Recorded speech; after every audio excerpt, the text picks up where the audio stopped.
dois, três, já. Oi, gente, boa tarde, tudo bem? A gente está aqui hoje no Mundo Cane, que é um bar muito querido para nós, um bar que é muito importante, assim, em todo o roteiro, em todo o circuito de horror porto-alegrense, um bar que acolhe super bem os eventos de horror, e existem vários eventos que são trazidos para cá. E hoje, com o apoio do Lore Masters e da Xi e do Lupus, a gente vai fazer o primeiro encontro híbrido do Clube de Leitura Escuro Medo. Eu estou muito feliz em fazer isso. E a gente escolheu, não foi à toa. Oi! Olha a Mira chegando! Não foi à toa que a gente escolheu esse lugar e esse livro, que é A Noite do Cordeiro, que é do meu super parceiro Daniel Gruber, parceiro de Escuro Medo, parceiro de horror, parceiro de cursos de horror, de oficinas e tal. E então hoje é um dia muito especial para mim, que a gente vai fazer esse evento híbrido e espero que seja o primeiro de muitos. Sejam todos muito bem-vindos. E deixa eu fazer um tour rapidão pelo bar. Primeiro, deixa eu falar aqui do nosso autor, né? Daniel Gruber, autor da Noite do Cordeiro. O Daniel tem... Esse é o quarto livro, né? Os dois primeiros foram livros de contos, depois ele lançou A Floresta, que é um livro de horror, e agora A Noite do Cordeiro, que é o trabalho dele é resultado do trabalho dele, da tese de doutorado dele na PUC. E A Noite do Cordeiro nasceu mais ou menos para ser um livro de meio que romance histórico, né? Não era a ideia inicial, não era bem o horror, né? Mas acabou, como é um livro que trabalha muitas questões relativas à colonização do Brasil, aos primeiros, né, moradores, a esse choque de culturas que aconteceu, as questões da religiosidade. Um dos personagens principais, se não o principal, é o padre Vicente, né, que tudo se passa ao redor do tempo em que ele está aqui no Brasil. Se passa em 1620, no período colonial e no período da União Ibérica, né, que Portugal e Espanha estavam unidos na Europa.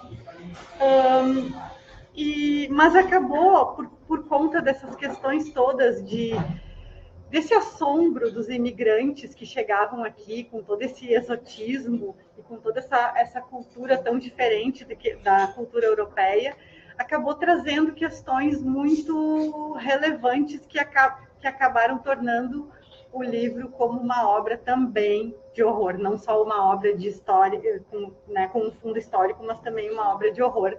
E ele também entra muito nessa questão da bruxaria, da perseguição à bruxaria, e também a vinda dos primeiros inquisidores ao Brasil. Daniel Gruber, seja bem-vindo. Obrigado. Já é a segunda vez que está aqui com a gente. Tu já esteve com a gente para falar da Floresta, já faz acho que uns 2 anos, né? E foi muito legal. Quer dizer algumas palavras iniciais antes de eu fazer o tour pelo bar? Queria dizer que é sempre um prazer participar do clube, né? Que a gente viu nascer também. E é um prazer participar aqui do evento no bar, que também é um bar super parceiro nosso. E está estreando esse modelo aí híbrido, né? A gente tem um público já bem legal, que eu já vou fazer eles se apresentarem também. E aqui, deixa eu apresentar o público online para o público ao vivo, né? Aqui online nós temos a Andréia Berriel, que está online de Curitiba, o Augusto Quenardi está online de Porto Alegre, o Rogério Correia está online de interior de São Paulo, né, Rogério? São Paulo capital. São Paulo capital. A Marie Corbeta está online direto da Alemanha. Karine Canal está direto de Brasília. E tem mais, deixa eu ver, o Eduardo, acho que está em São Paulo, né, Eduardo? O Laupo, que entrou há pouco tempo, eu não sei bem da onde ele é, mas eu sei, acho que é Curitiba, né, André? Certo. E vocês, por favor, online ou presenciais, apresentem-se. O nome só. Quem são vocês? Os nomes. Bruno e Ana. Bruno e Ana. E a nossa queridíssima Elmira, que acabou de chegar. Está presencial também. Então, deixa eu só fazer um tour aqui rapidão para vocês verem. Aqui tem um... Pode pegar só a câmera em vez de ficar... olha eu. Toda... Isso gente, é meio perigoso. Vocês me deem um tempo que eu tô recém aprendendo, assim, sabe? A câmera. Aqui, ó, tem um painel super legal, super trevoso, aqui atrás. Lá é o bar, aqui tá o Daniel, lá é o bar, ó. Lá é o bar, onde vão sair as Beer Nights. E ali está o Lucas. E lá o nosso público, a Xi e a Elmira. E lá é a entrada do bar. Cheio de vários painéis legais de filmes antigos, não só de horror, mas filmes cult também. E aqui também. Ok, vamos começar então. Já apresentei tudo.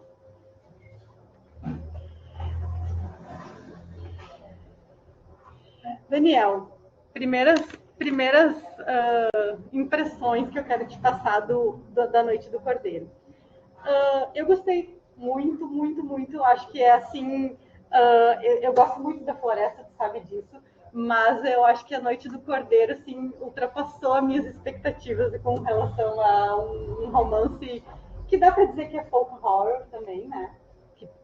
Porque ele traz essas raízes colonizadoras do Brasil, né? Eu acho que tu fez um trabalho muito interessante, muito específico e profundo, assim, de análise da história do Brasil, dos costumes.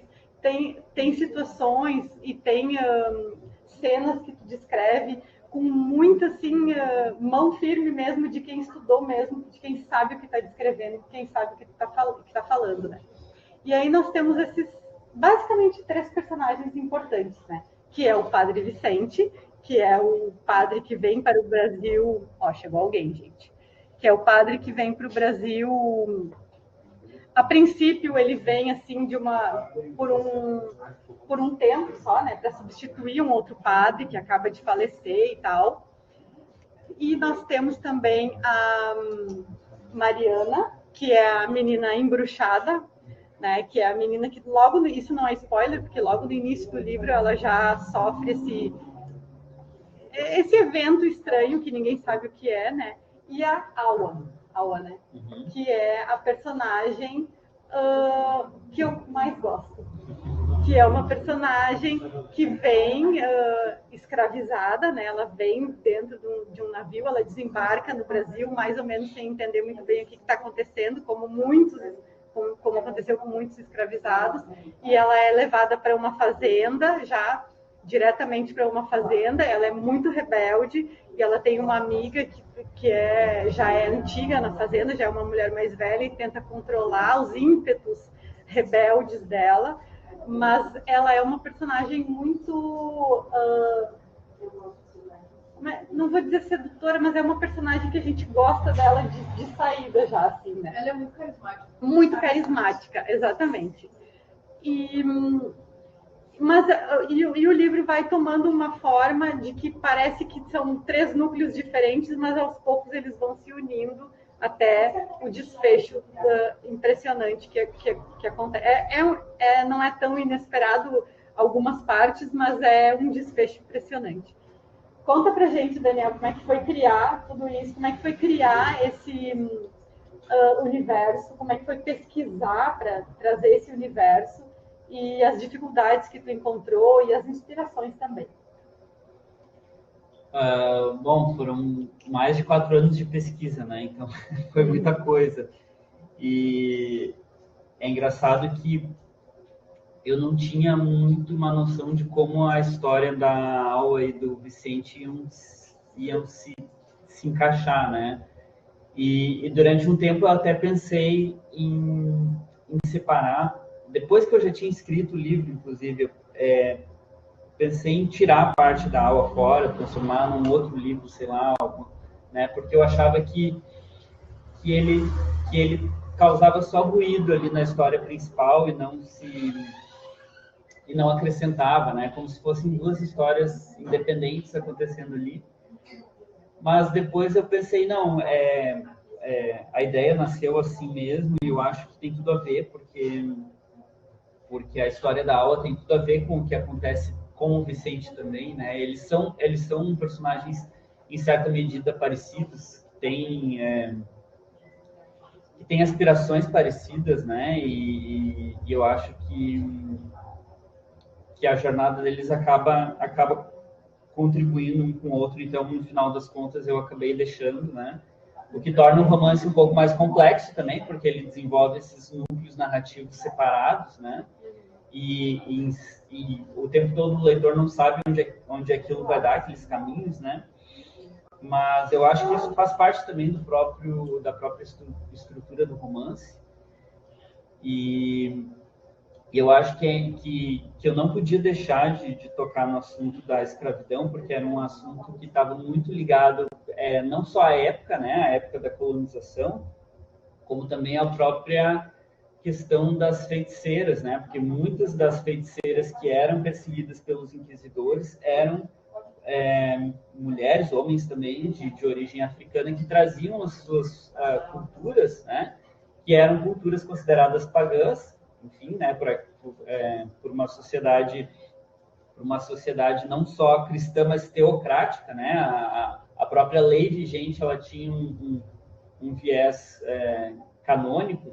Então, tudo aquilo que discendia da norma cristã era considerada heresia, né? Então, a história da escravidão se mescla muito com a história da Inquisição e da perseguição a feiticeiras no Brasil. Então, eu não podia deixar de fora, né? Também esse núcleo importante da história. E eu vi tu falar, eu vi já tu falar sobre isso, mas nossos amigos do clube não ouviram. Que tu ficou um pouco impressionado, e eu também, na verdade, que a Inquisição tinha sido tão forte assim no Brasil, né? Que a gente tem uma imagem... Ai, meu Deus! Que a gente tem uma imagem de que a Inquisição foi mais forte na Europa e tal, né? Enquanto que nos países assim colonizados a gente imagina ou pensa que não tenha sido tanto. E na verdade não, né? Eu também tive a oportunidade de conhecer um museu da Inquisição na Colômbia, que também foi um lugar que teve bastante, em Cartagena, né? Teve uma Inquisição bem forte. E aí eu queria que tu falasse um pouquinho sobre isso também, quanto isso assim te marcou e quanto isso te motivou a trabalhar essa história. Bom, o meu foco na Inquisição era especificamente a perseguição a bruxas e feiticeiras, né? Que de fato não foi tão forte como na Europa. Por exemplo, no Brasil a gente não teve nenhuma condenação à morte por esse tipo de crime. Eram condenações mais brandas, né? O que não deixam de ser extremamente violentas, como, né, às vezes expulsão da comunidade, elas eram expulsas da cidade onde elas moravam, o degredo, né? Elas eram expulsas do Brasil para Portugal, de volta para Portugal, ou elas ficavam presas por alguns anos, né? Mas isso não deixa de ser muito violento, porque essas prisões, em primeiro lugar, eram bárbaras, né?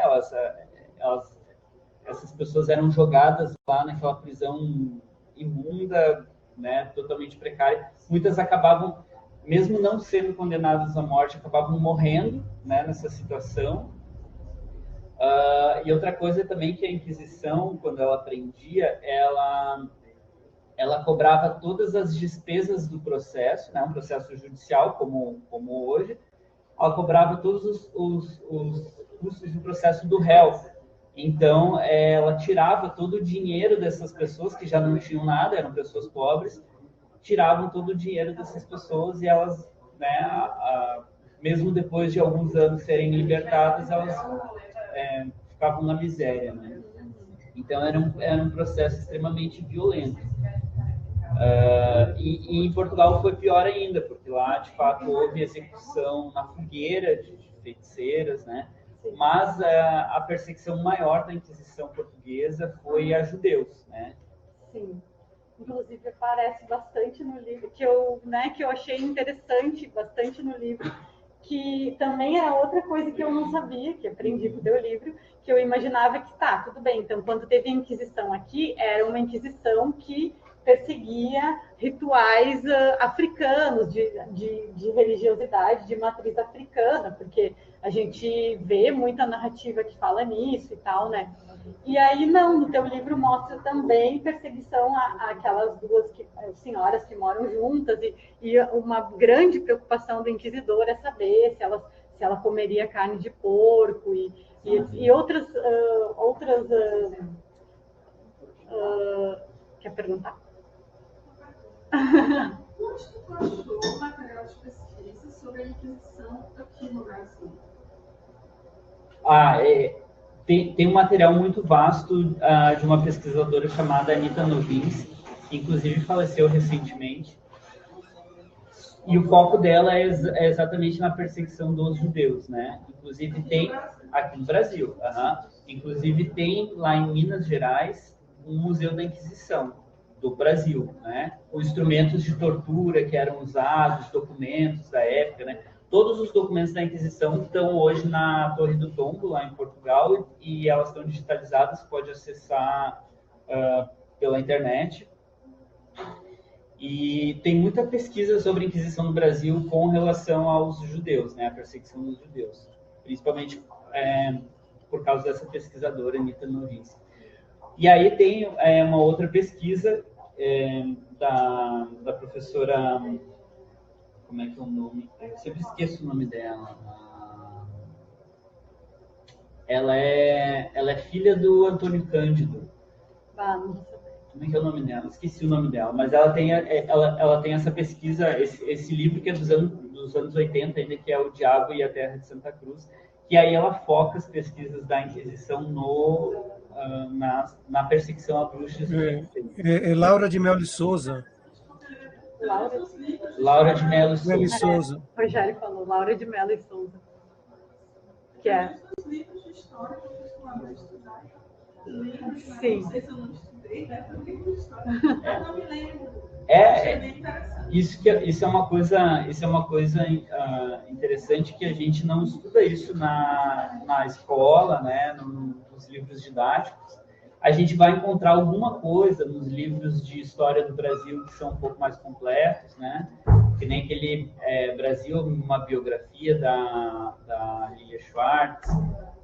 Vai ter, por exemplo, uma passagenzinha ali, né? Quando ela está falando do Brasil colônia, vai ter uma passagenzinha explicando que, né, teve essas 3 visitas da Inquisição no Brasil, mas assim é muito pouco, né? Sem ser uma literatura direcionada, né? Uma pesquisa direcionada, a gente quase não encontra nos livros de história. Né? Muito, muito interessante a pesquisa e bem completa, assim, né? Gente, online, quando vocês quiserem fazer perguntas, só me digam aqui que eu repasso para ele, podem falar que eu repasso. A Elmira estava perguntando mais detalhes sobre a pesquisa dele, e aí ele estava falando o nome das pesquisadoras que ele estudou. Mas, assim, se ninguém tem pergunta, eu tenho uma. Tenho várias.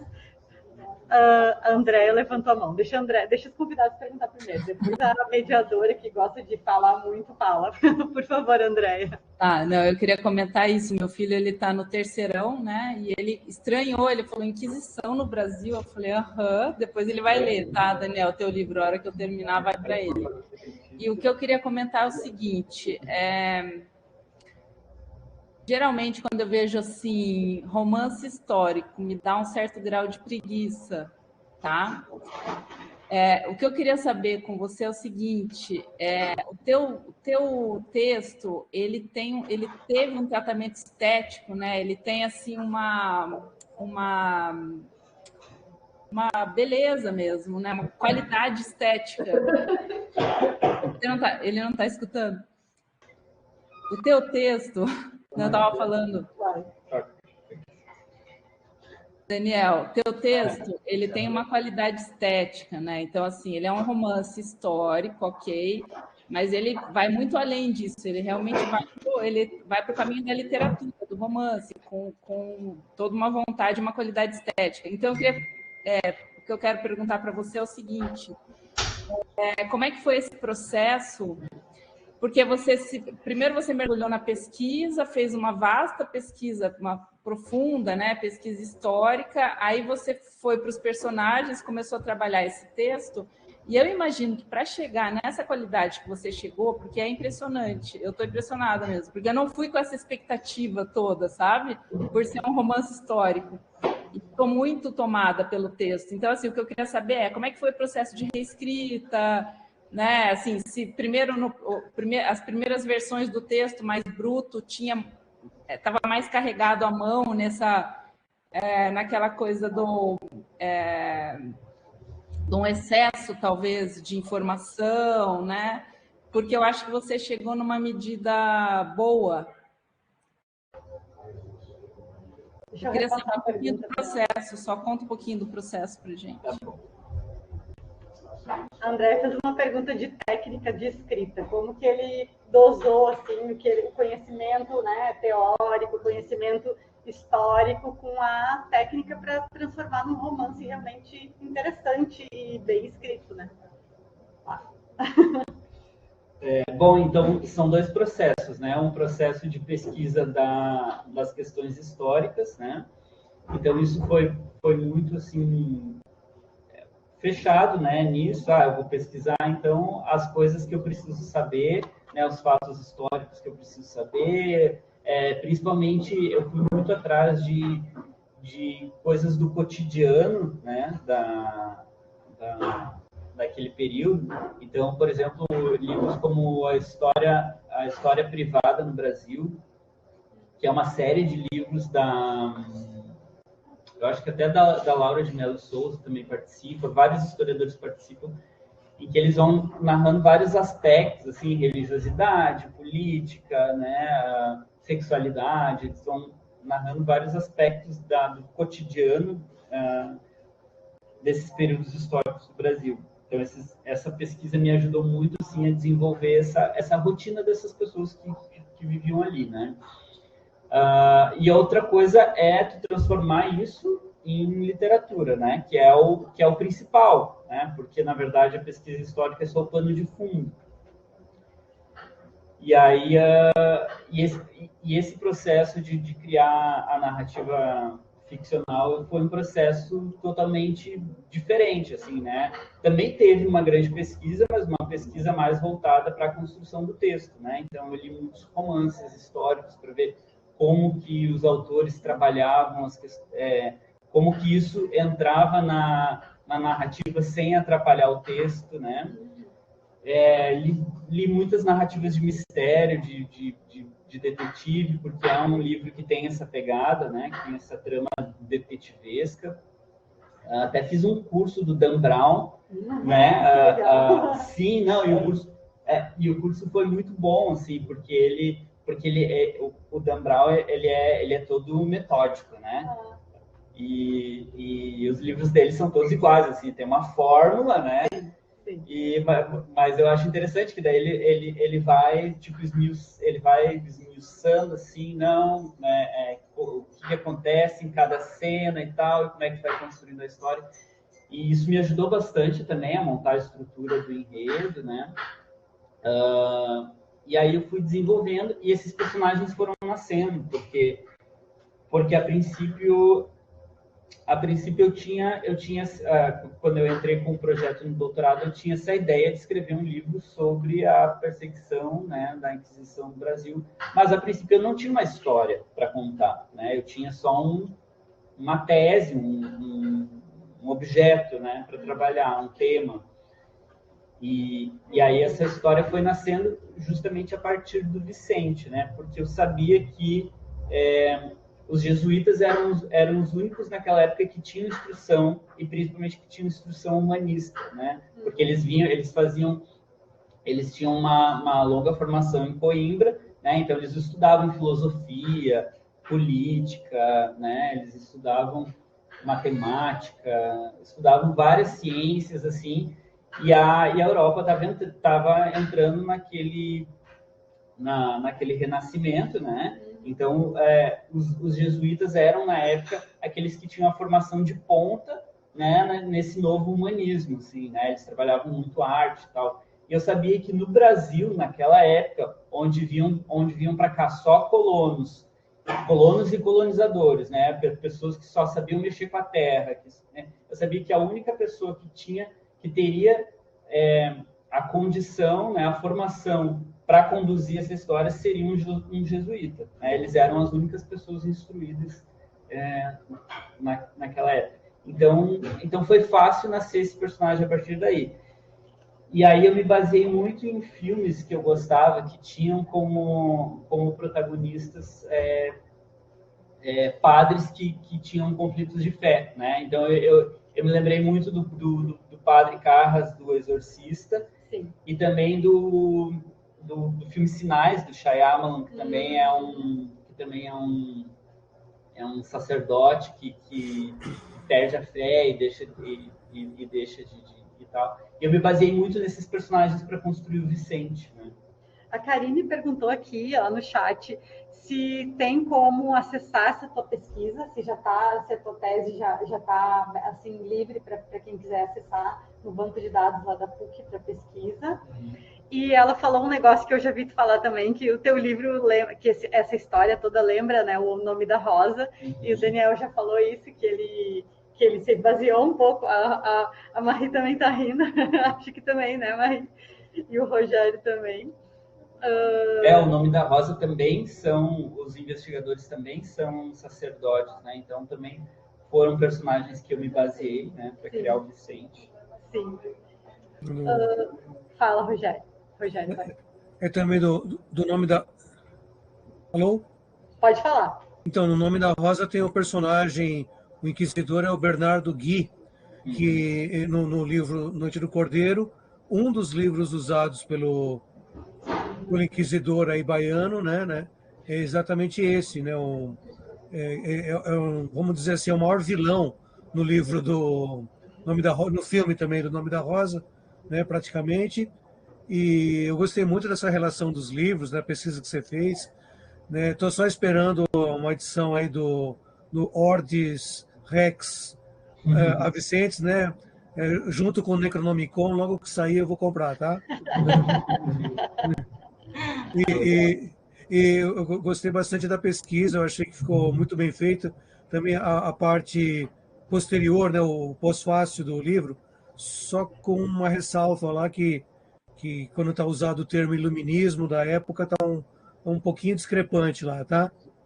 Mas fora isso, eu acho uma pesquisa muito boa, os detalhes, sabe?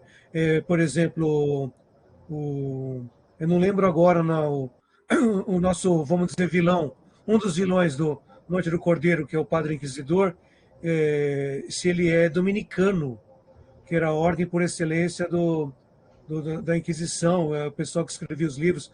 Além do Bernardo Gui, né, tem aqueles dois famosos, na verdade né, tem nome de dois, o Martelo das Feiticeiras, do Kramer Spengler, também são dominicanos, assim, do que seria hoje a Áustria e a Alemanha. Então essa ordem era mais barra pesada nesse sentido, e comparativamente, né, os jesuítas, comparativamente, eu acho, seriam assim, bem mais humanizadores. Assim como no livro Nome da Rosa, os franciscanos ali são os heróis, né, tem uma visão comparativamente mais humana e menos poder pelo poder travestido de religião, né? Então, parabéns, não só pelo livro, mas pela parte essa, pelas ilustrações também, que eu vi que você colabora muito, eu achei muito bacana, e pelo senso de humor. O senso de humor, acho que está em duas partes, além desse livro que vocês inventaram, né, de bruxaria, né? Também tem aquela parte, logo no começo, o livro Sem Licença da Santa Inquisição de Lisboa, né? Está logo no começo. Achei também esse toque, entre outros, bem-humorado no texto. Né? Por aí. Valeu. O Rogério é historiador, né? Professor de história também, né, Rogério? Aposentado. Aposentada. Então, o Rogério estava falando das ordens dominicanas, da ordem jesuíta e da franciscana, que aparece no nome da Rosa, né? Mas deixa eu perguntar uma coisa, duas coisas que eu quero falar. Que, sim, o Vicente, ele é, vamos dizer assim, a visão do homem, né, humanista, do bem, busca sei lá, uma igualdade, vamos dizer assim. Mas eu gosto muito que ele não é muito santo também, né? Ele tem lá suas questões, ele tem um relacionamento com uma indígena, né? Que é um relacionamento meio às escondidas ali.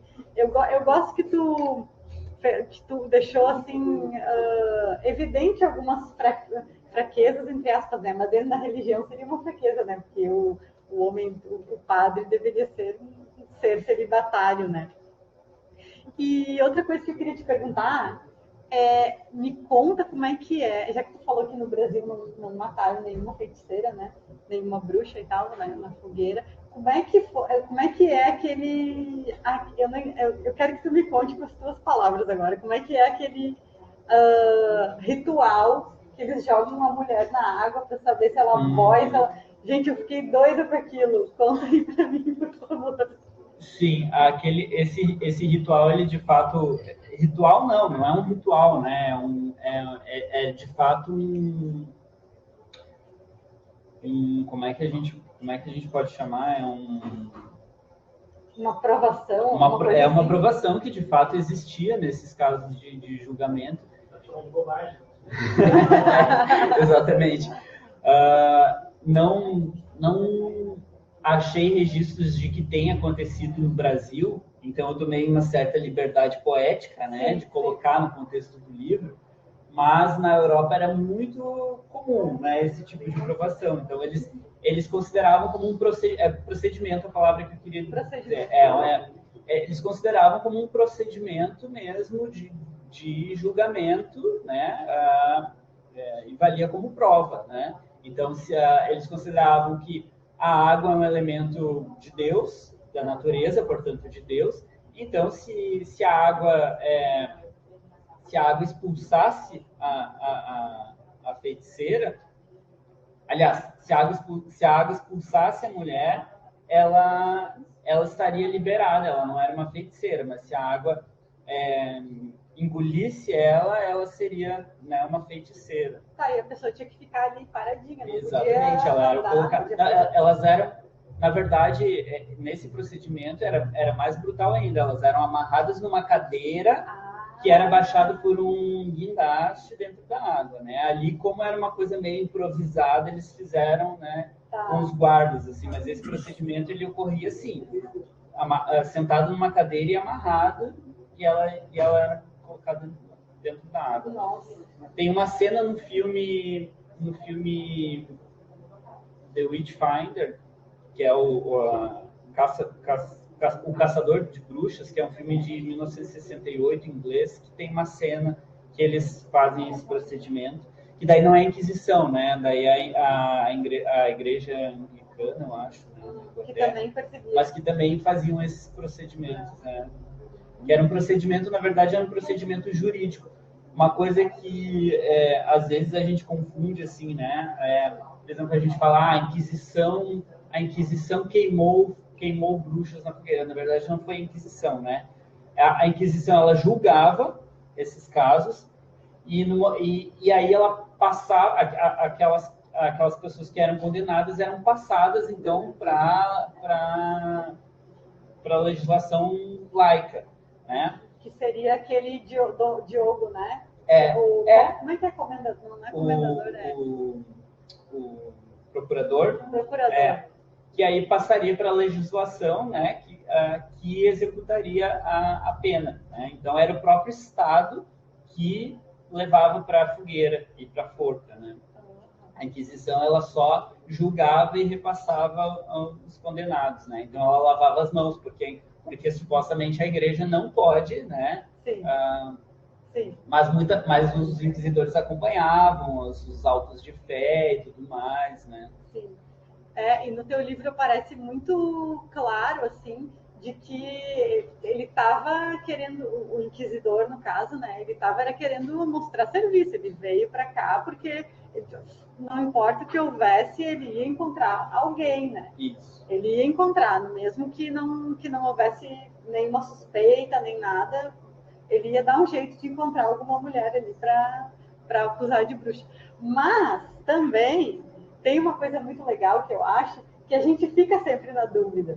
Eu fiquei na dúvida, porque elas faziam lá os seus rituais ali, elas tinham as suas, né, também trabalhavam com aborto, essas coisas assim, parto e tal, mas elas também tinham ali seus, como é que eu vou dizer, suas macumbinhas, suas coisinhas ali, né? Elas eram de fato feiticeiras, né?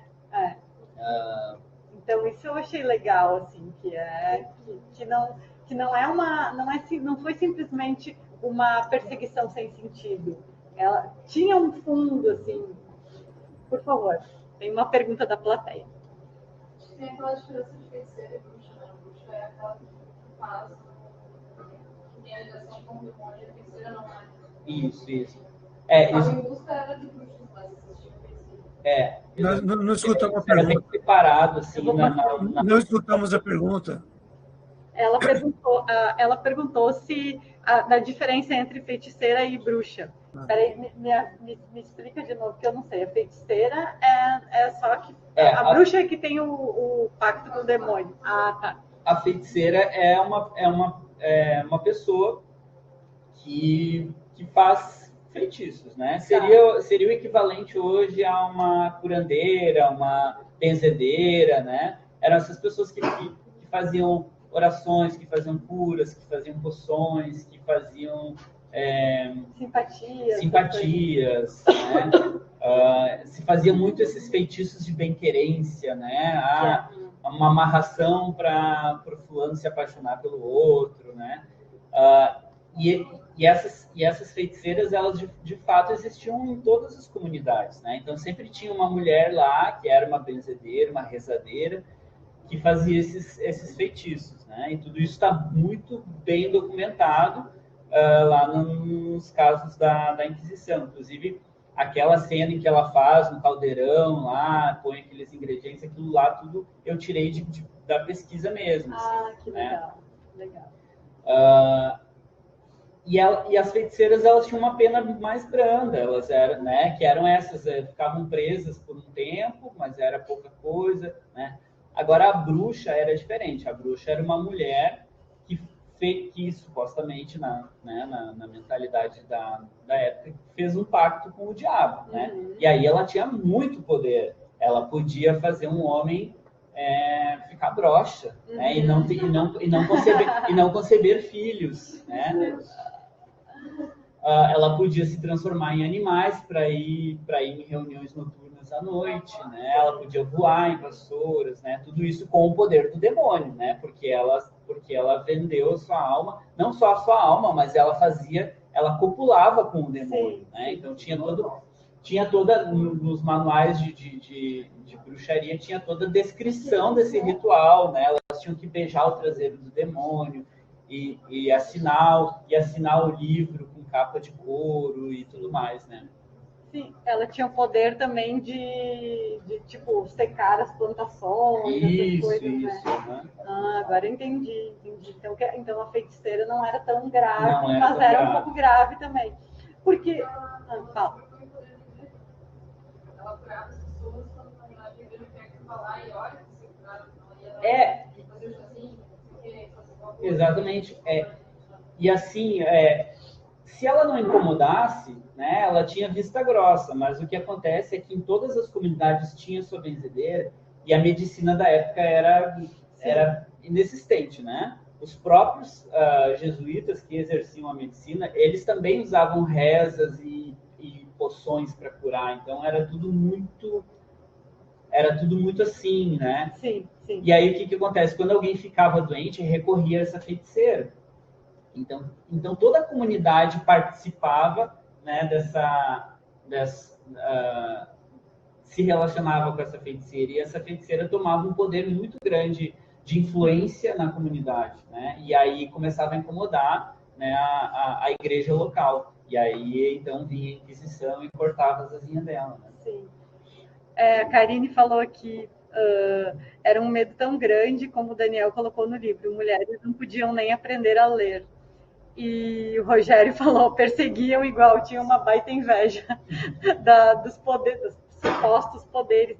Não, porque eu falo isso, porque, por exemplo, no livro da Silvia Federici, né, que foi outro livro que tu pesquisou, fala que às vezes bastavam, sei lá, uma inimizade entre vizinhos para rolar aquela intriga e chamar a Inquisição e dizer, ela é bruxa porque, sei lá, ela me olhou torto e, sei lá, minha criação de galinha morreu, sabe, umas coisas assim. E se levava isso a sério, apenas uma denúncia já era suficiente. Né, naquele livro é uma coisa bem, bem horrível, assim, né? Uma simples denúncia já estava quase que já era como se diz, quando tu condena, assim, uma decisão, condenação, uma condenação, uma denúncia. O que acontecia assim, no processo inquisitorial, o denunciante era anônimo, né? Então, não poderia ser revelado quem fez a denúncia. Então, o que acontecia? O inquisidor, ele chegava com a denúncia para interrogar a pessoa, chegava com a denúncia, né? Você foi denunciada de fazer tal e tal coisa. Se a pessoa não conseguisse provar que ela não fez aquilo, a acusação condenava ela, Sim. Entende? Então, ela tinha que provar que ela não... que ela tinha que desmontar a acusação para conseguir se livrar, porque senão... Tinha que provar que era inocente. Exatamente. Ao contrário do que é hoje, né? É a presunção da inocência, não, é a presunção da culpa. Exatamente.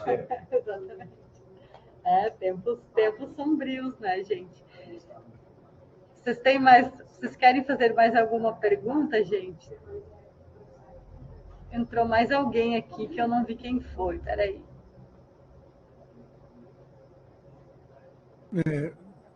Assim, só para citar algo histórico, uma situação, eu fiz uma pesquisinha que no ano 81 a.C., em Roma, 80 mulheres tinham sido acusadas de bruxaria no único dia e foram executadas pelos antigos romanos, né? Mais tarde, os parentes das mulheres se vingaram, trazendo falsas testemunhas contra o filho do procurador lá de justiça. Ou seja, isso de você culpar um vizinho, você, quebrou meu dente, não consegui namorar aquela moça, tirei uma nota ruim na escola, isso se deve à bruxaria. Eu não haveria outra explicação do meu fracasso particular. Né? Então, isso aí é tão antigo quanto a história da bruxaria, né? Esse lado pessoal, para servir de um trampolim de uma perseguição. Né? É o que diz, né? Em guerra civil, o primeiro inimigo é o seu vizinho, né? que roubou sua vaga de estacionamento, não sei o quê. Então, a bruxaria, essa grande perseguição, tem desde esse elemento mais particular até que nem a Silvia Federici fez muito bem, esse lado bem relacionado com a estrutura de poder da época. Né? Você mata uma, mas ameaça 100, intimida 10 mil e põe na linha outra 100 mil. Ou seja, é questão pura de poder, né? E sempre a bruxaria no livro do Daniel, na fase moderna, é mais uma fase assim, do patriarcado, né? Não é que começou ali, mas vamos dizer que é uma fase mais aguda, porque é uma idade extremamente complicada. Eu parabenizo de novo o Daniel pela parte histórica, porque os historiadores que chegam muito pouco em consenso sobre qualquer assunto chegam menos ainda sobre a Idade Moderna. Porque como a história está sempre em movimento e a Idade Moderna é tida como uma idade de transição, mas transição, dentro da transição, é muito complicado. tá muito bifurcado ali o poder da igreja, das classes emergentes econômicas, o poder político, né, o que permanece, o que se transforma. E isso é muito difícil você apontar de lados dicotômicos, né? Exatamente eu posso. Então eles ficam se embrenhando. É por isso que é uma época confusa. De novo elogiando o Daniel, eu achei fantástico, vamos dizer, nas esferas de poder aqui do livro, vamos dizer que o Vicente seria um catolicismo mais, vamos dizer, mais humanizado. O Inquisidor, um catolicismo mais rígido.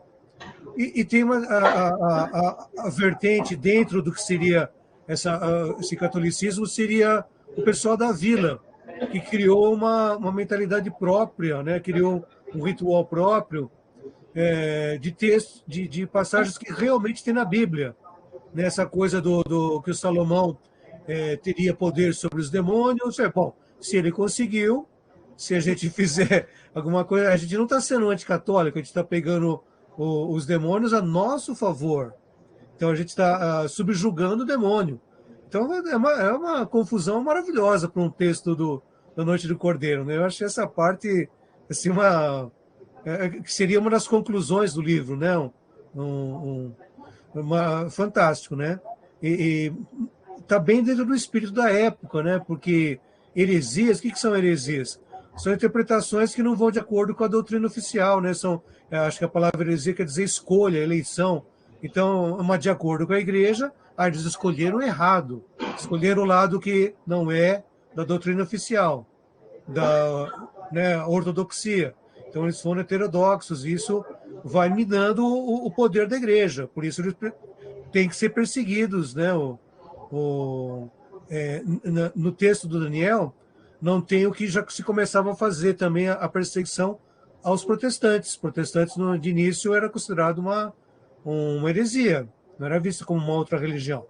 Né? Eles já tinham, os católicos, uma experiência anterior, né? E é essa experiência, só para vocês terem uma ideia, que levou à criação do Tribunal da Inquisição. Foi por causa das questões lá na França, contra heresias muito fortes contra os católicos oficiais, que se finalmente criou, né? E isso seria a Idade Média. E aqui nós estamos na Idade Moderna, onde pretensamente você tem o humanismo, o renascimento, mas o humanismo e o renascimento é um movimento muito de elite. Para a massa, havia a interpretação de descer porrada, né?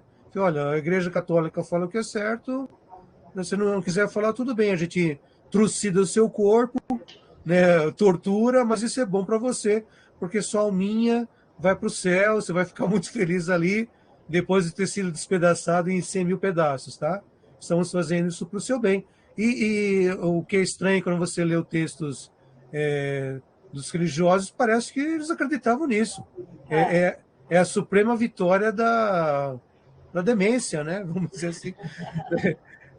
E o assustador é quanto que, assim como o Cid Vale escreveu no prefácio, quanto que muitos pontos tem de atual, né? Que a gente está num momento de confusão, de cada um interpreta do jeito que quer, com orelha de informação, e se essa pessoa é empoderada, desculpe, e se essa se junta com outros milhões de pessoas, dá medo, né? Dá medo assim, a gente viu aí os últimos 4 anos que quase não se prolongaram para mais e que eu ainda tenho medo, viu? Sei lá, de sair na rua em certos locais e não sei com quem que eu estou lidando aí. Pô, desculpa, eu falei demais.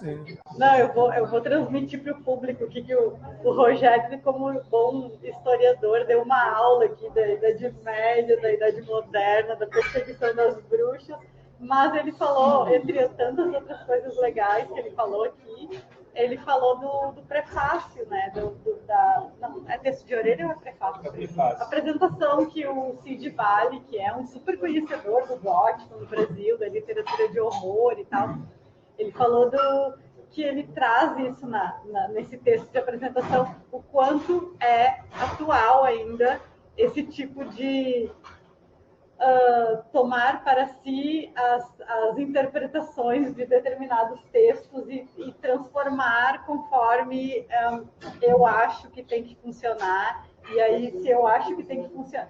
Por exemplo, né, evangélicos no Brasil, né, determinadas dissidências da igreja evangélica consideram que tal tem que ser dessa forma, tal preceito dessa forma, eu tomo para mim, o pastor é que sabe, e aí a vontade é ele que diz e todo mundo tem que obedecer, e quem está errado é contra a Bíblia, contra Deus, contra Jesus, etc. e tal, né? É mais ou menos por isso. E aí, realmente, quanto é ainda atual essa questão que tu traz no livro, né? Muito assustador, na verdade, né? No país que a gente vive. O livro foi escrito durante todo esse período de ascensão desse pensamento, né? Desse pensamento que pega um texto religioso, porque a Bíblia ou a religião em si ela não é boa nem má, né? Aliás, a narrativa cristã é uma narrativa essencialmente boa, né? A favor da libertação, do amor, enfim. Mas você pode pegar esse texto e interpretar do jeito que quiser, né? E a gente estava num período em que isso estava muito em ascensão, e ainda está, eu acho, né? Ainda é uma coisa que assombra nós, né? Nós, leitores, nós que temos um pouco de discernimento, né? Nós menos religiosos, talvez, né? Tipo, sei lá, menos crentes, não sei o que dizer. Que é essa interpretação radical do texto aos seus próprios interesses, né? E ao interesse da elite, né? Isso é o mais importante. Nunca é ao interesse do povo, né? Sempre ao interesse da elite. Então é um diálogo constante com o período em que ele foi escrito, né? Aos últimos anos do Brasil. Assim. O Augusto falou que no queijo e os vermes, se mal me lembro, também aparece bastante isso da importância que tinha a denúncia. Acho que talvez do queijo estragado com vermes, alguma coisa assim. Sim, é do... Como é que é o nome do autor mesmo? Esse é um livro. Carlos Ginzburg. Carlos Ginzburg. O Ginzburg é um autor que trabalhou bastante essa questão da Inquisição. Inclusive, um dos livros dele eu usei na pesquisa, que foi aquele Histórias Noturnas, né?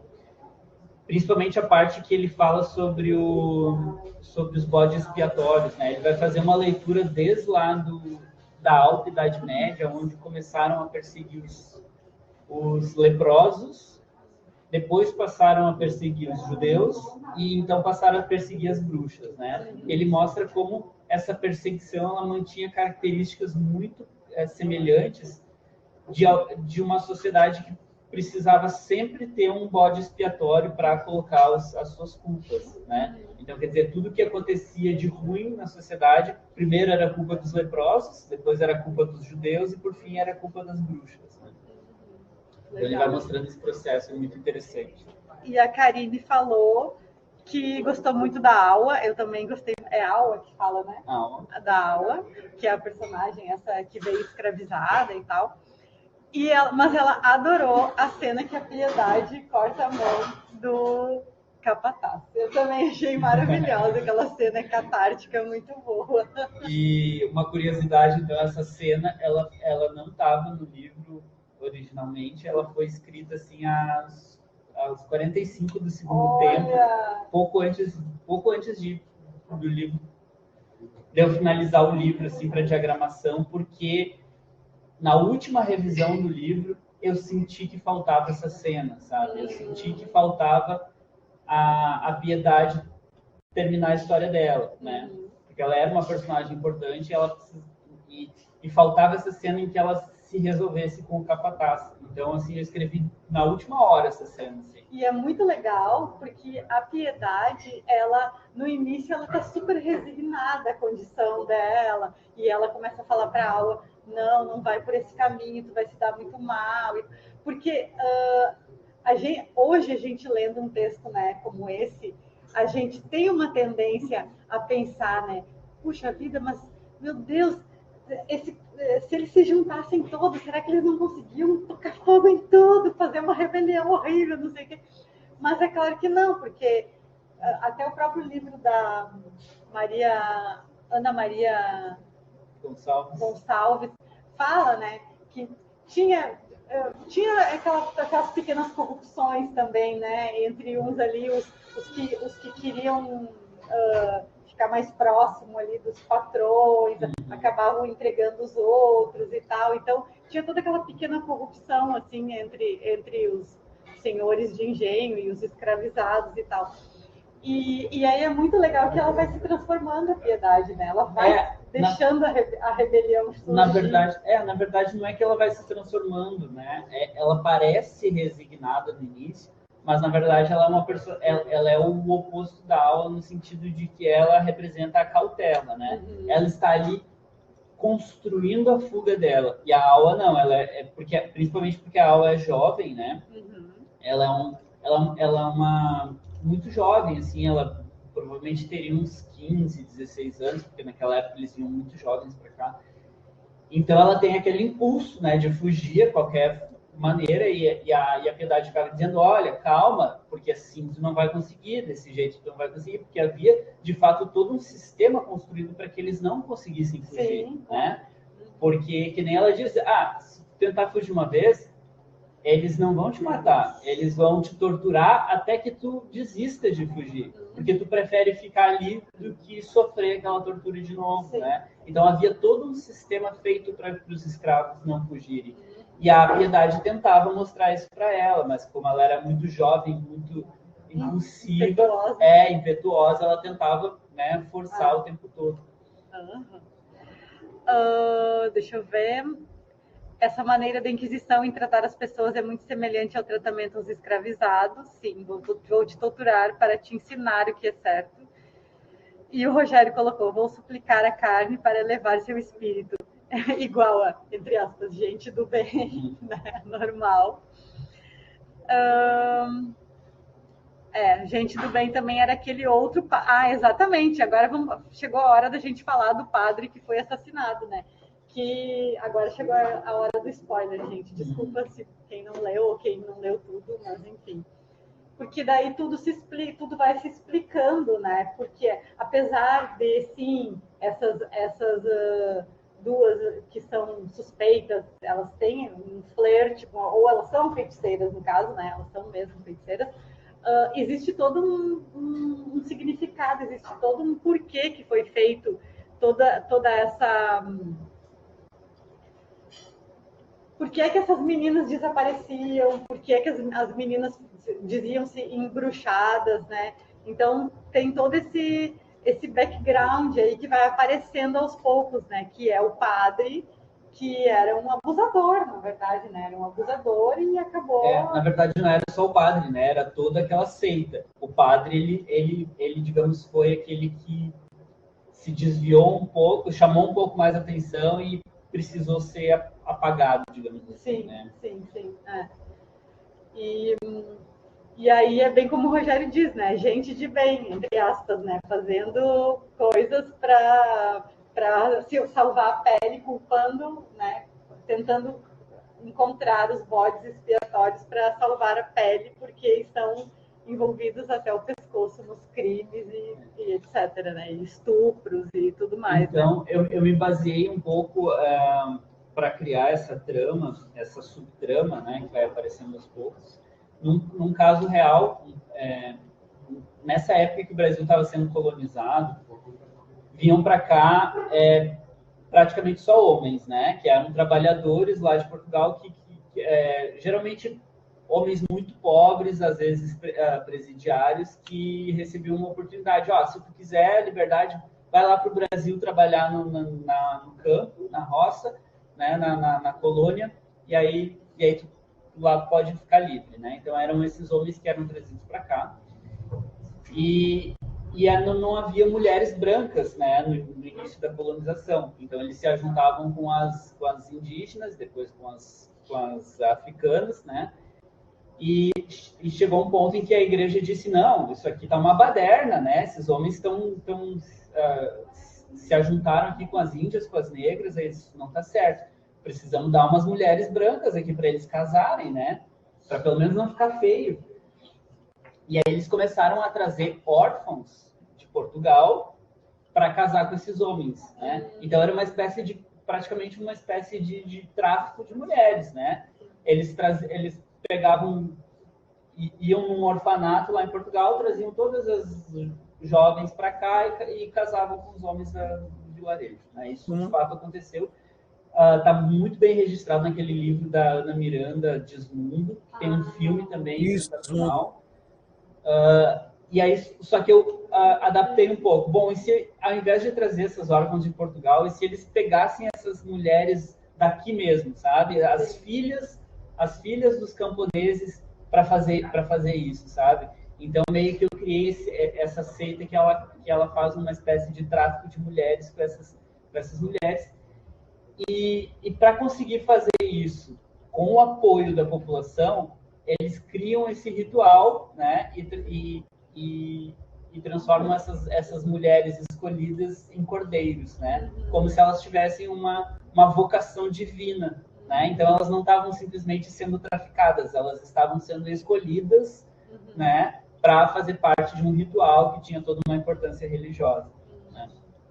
Que, aliás, é um tema que aparece bastante na tua prosa, né? Tanto nos teus rituais, seitas e tal. É um tema bem, bem caro para ti, né? Sim. Justamente porque eu acho bastante assustador. Gente, a gente está fechando 1 hora. Perguntas finais. Eu tô com dó de deixar vocês, mas depois a gente vai. Eu vou deixar vocês e a gente vai continuar o papo aqui no bar, tomando uma cervejinha. Não fiquem com raiva. Mas. Aí, ó. Vai ter foto, Bibi? Vamos fazer a foto, sim, sim. Peraí, deixa eu fazer aqui, fechar aqui. Vamos fazer a foto, todo mundo. Vocês não querem vir aqui ficar atrás de mim e do Daniel para a gente fazer a foto?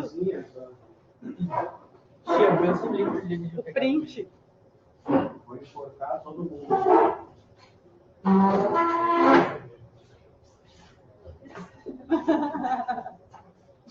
Vem que tem espaço. Fiquei lá atrás, vamos lá aparecer.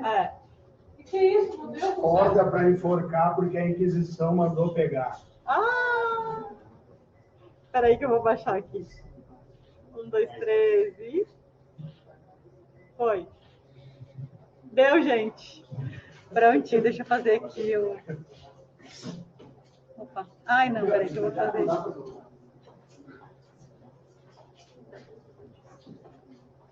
Ver se deu certo. Não deu. Eu vou fazer... Parem de novo aí que eu vou fazer mais uma. Aí. Que depois eu faço a montagem. Deu. É porque eu tenho que cortar aqui, ó. Deu. Prontinho. E aí, gente, palavras finais? Mais alguma pergunta? Só uma pergunta a mais. Você leu A Bruxa do... Ai, não sei... Jules Michelet? Esse livro eu não li. Eu sei sobre o que se trata esse livro, mas eu não cheguei a ler. Porque ele fala bem isso, Daniel. Ele mostra todas as histórias que até a gente conhece, as bruxas de Salem e várias outras histórias da Inquisição, bem desse ponto de vista, assim, né? De que por que elas eram consideradas bruxas? Não porque elas fossem curandeiras ou feiticeiras, né? Porque elas estavam implicadas e elas implicavam pessoas do bem, né? As pessoas, as grandes autoridades, várias delas eram implicadas, assim.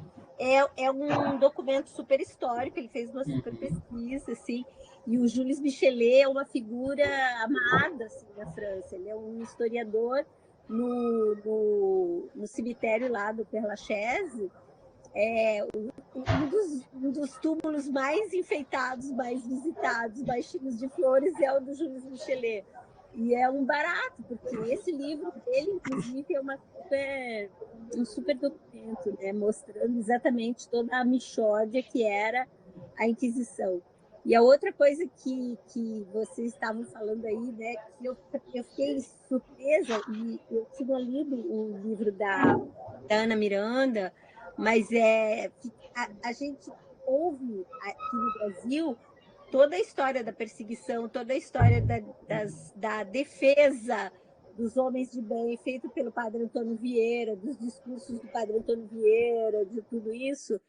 E a gente não ouve muito essa coisa da Inquisição. A gente vê as coisas dos autos da Devassa, lá na Inconfidência Mineira e tudo isso, que também tem muito dessa coisa muito por baixo do pano, mas não tem. E, em compensação, a grande nação da Inquisição, da caça às bruxas, né, e da Inquisição mesmo, é a Espanha. Mas a gente estava... Ano passado, eu fui visitar com uma amiga minha uma cidadezinha linda que tem aqui perto, que chama-se Bamberg, e que é uma cidadezinha pequenininha.